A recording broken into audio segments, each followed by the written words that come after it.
क्या चाहती हो तुम कशिश? मैं माँ और पापा को अकेला छोड़ दूं? ऑफिस से आते ही अरमान कशिश पर बरसने लगा।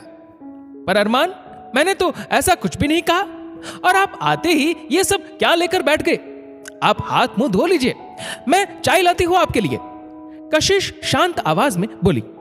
नहीं पीनी मुझे चाय, बस तुम मुझे ये बताओ, तुम्हें दिक्कत क्या है मेरे माँ पापा से? अरमान चिल्लाया।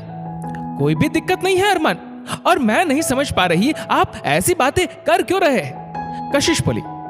अच्छा, तुम सच में कुछ नहीं जानती? इतना भोला बनने का नाटक कैसे कर लेती हो तुम कशिश? अरमान बोला।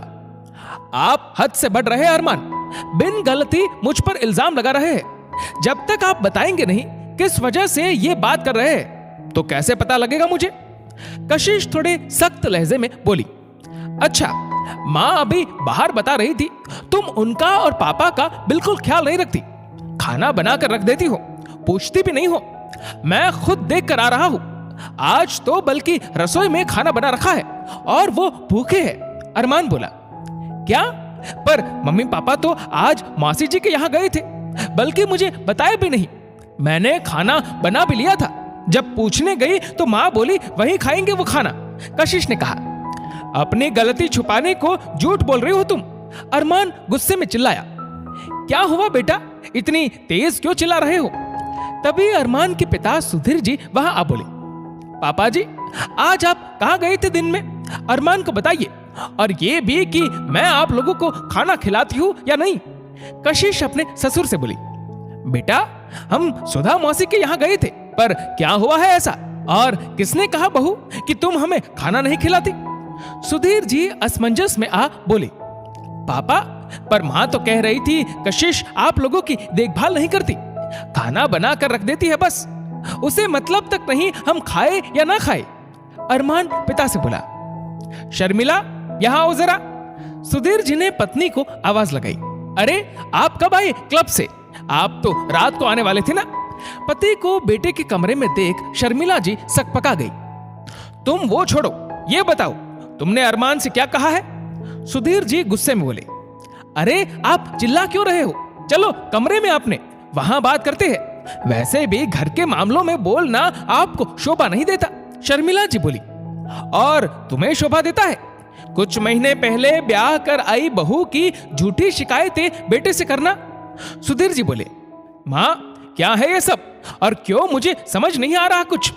आपका कहना है कि बहू खाना तक नहीं देती, और कशिश बोल रही है कि आप मौसी के यहां गए थे। आज पापा बोल रहे हैं कशिश आप लोगों का पूरा ध्यान रखती है, फिर शिकायत क्यों है आपको? अरमान मां को बेड पर बैठाते हुए बोला। वो बेटा, शर्मिला जी हकलाने लगे। मैं बताता हूं तुम्हें बेटा, ये सब तुम्हारी सुधा मौसी का किया धरा है। ये दोनों कमरे में गुटरगु कर रही थी, तभी मैं समझ गया था कुछ तो पट्टी पड़ा रही है वो इसे। क्यों, सही कहा ना मैंने शर्मिला? सुधीर जी बोले। वो असल में सुधा जी ने मुझे कहा कि सब बहू की ऐसी तारीफ करेंगे तो तू हार जाएगी बहू से, और तेरा शासन खत्म हो जाएगा घर से। इसलिए अरमान को अपने कंट्रोल में रख, वरना बहू तुम्हें दूध में मक्खी सा निकाल फेंकेंगी। शर्मिला जी मुंह नीचे किए बोली। मां, आपको ऐसा लगता है कि मैं आप लोगों को छोड़ दूंगा? अरमान आहत हो बोला। शर्मिला, रिश्तों में हार जीत कैसी, जो तुम दूसरों के बहकावे में आ घर को जंग का मैदान बनाने चली हो। खुशकिस्मत हो, ऐसे बेटे बहू मिले हैं। अपना घर संसार यूं ना बिगाड़ो। सुधीर जी बोले। सही कहते हैं आप, मुझे माफ कर दो आप, और मेरे बच्चों तुम भी। मेरी गलती है जो मैं जीजी के बहकावे में आ अपना ही घर बिगाड़ने चली थी। शर्मिला जी शर्मिंदा हो बोली। मम्मी जी, बड़ों के हाथ आशीर्वाद को होते हैं, माफी मांगने को नहीं। आप हमसे बड़ी है मां, आपको मुझसे कोई भी शिकायत हो आप बेझिझक मुझसे कहे, मुझे डांट लगाए, पर यह गलत ख्याल मन में ना लाए कि मैं इस घर में आपको हराने और खुद को जिताने आई हूं। कशिश शर्मिला जी से बोली। चलो अब बहुत हुआ ये सीरियल वाला ड्रामा, जल्दी से तैयार हो जाओ, हम सब आइसक्रीम खाने चलते हैं। सुधीर जी माहौल को हल्का करने को बोले। ये सच है दोस्तों, कुछ लोग आपके हंसते खेलते परिवार को नहीं देख सकते, इसलिए वो आपको भड़काने का काम करते हैं। समझदारी इसी में है कि धैर्य से काम लिया जाए और घर की शांति को नष्ट ना किया जाए।